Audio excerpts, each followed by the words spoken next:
Yes, here we have a major monumental piece of sculpture, life-size, very biographical, very characterful.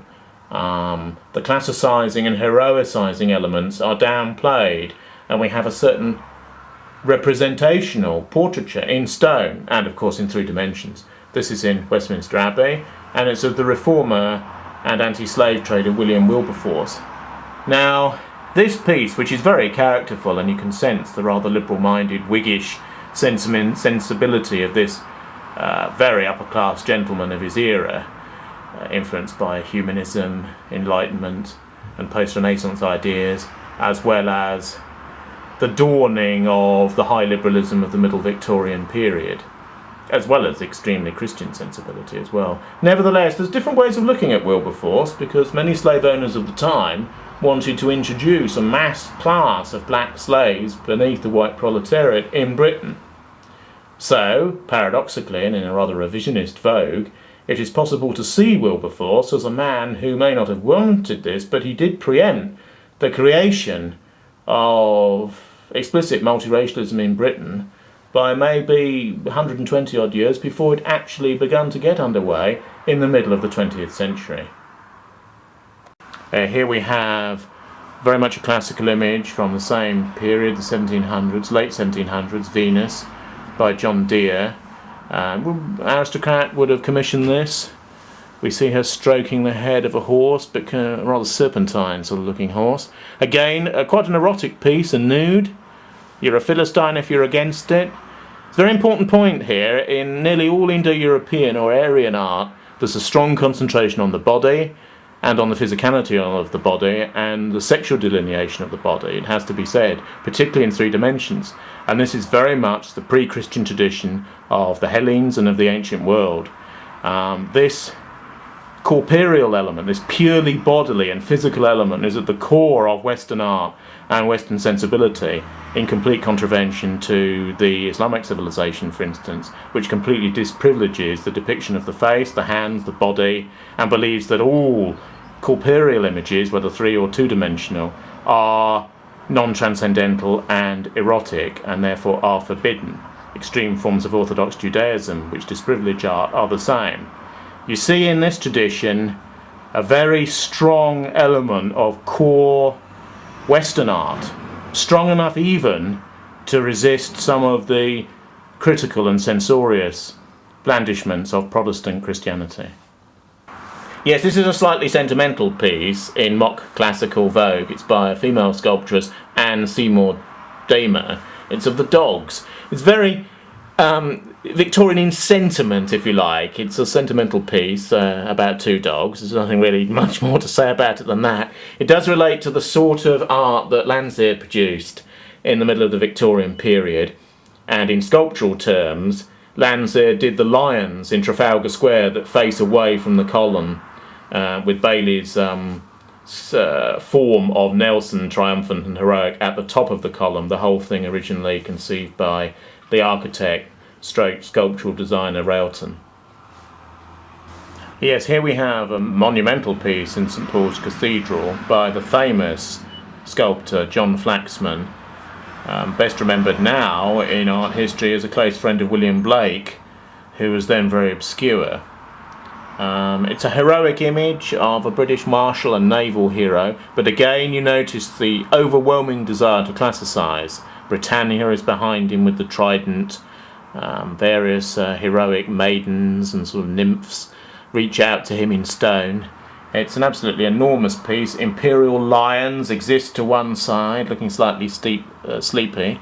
This is the Earl Howe, and you notice in its solidity, in its power, in its monumentalism, in its neoclassicism, extreme imperial strength, total certainty.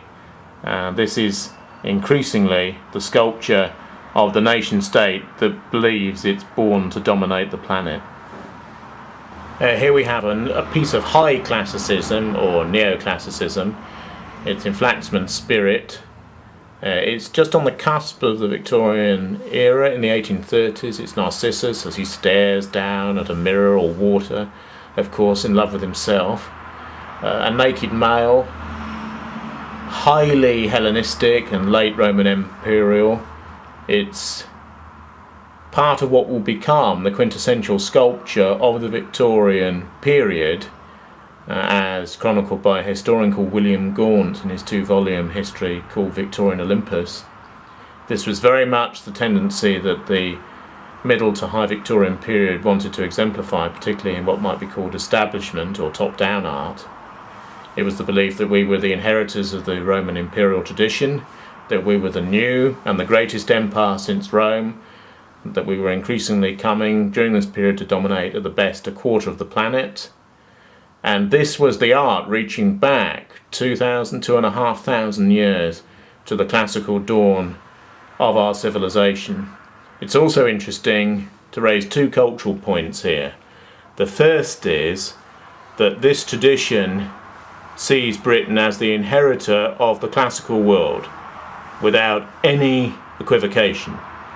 The imperial or neo-imperial role of the United States in the 20th century and official American art, particularly from the early part of the 19th century, is very much still in this vogue. The art of Washington DC today is this type of art. It's effortlessly imperial, not particularly Christian, and it's essentially neoclassical in an extreme manner. The other interesting thing to point out is that in the 20th century, from a liberal perspective, this is the sort of art, certainly after the era of the Great War between 1914 and 18, that will become associated with what would be regarded as totalitarian regimes of left and right. Here is the extension of this type of classicism to the New World, but it could be anywhere in England, Scotland or Wales. This is from 1775. It's a colonial piece from the southern United States, from the state of Virginia. This would obviously be of the master and slave owner of the period. It would be emblematic of the southern ruling aristocracy that would only go down in the 1860s, better part of a century later in the Civil War. So we've got a sculptor here called Richard Hayward, and you can see the monumentalism of the piece. It's at least life-size, as you can see from the people who are transfigured in the background of the photograph, and it's raised almost like a Donatello Renaissance sculpture from the middle of the second Christian millennium, on high. This was the Hellenistic pose of white rule in the 1700s on both sides of the Atlantic. Here we have a mausoleum. It's from the Victorian period. It's by Peter Hollins. It's of Mrs. Thompson, who's probably an upper bourgeois as much as an aristocratic figure, maybe died slightly early in life, and therefore the family pays for this enormous tomb in the local priory underneath some stained glass. The sculpture will be at least life-size, and she's depicted in a neoclassical vogue lying on a bed, which is actually the tomb where her corpse is. So you see in this art the desire for resurrection of the body in accordance with high Anglican and post-Catholic sensibility. You also see the power of local powerful families.